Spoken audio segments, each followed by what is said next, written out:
khói sương. Những lúc anh về lặng lẽ âm thầm tràn màu vắng lòng ngọt xót xa. Đôi bên em có quý tâm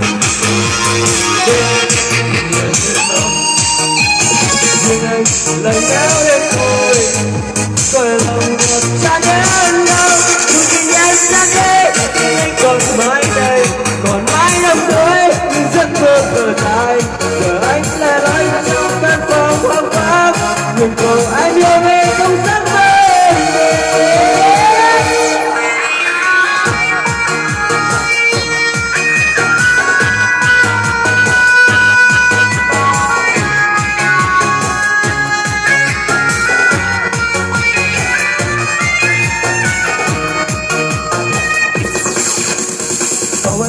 Lặng lẽ ra đi cho cùng rồi bao năm hạnh phúc em buồn bây giờ bạn theo khói sương. Đời người chỉ thế lúc em về lặng lẽ âm thầm nhưng càng còn vắng lòng càng có xa.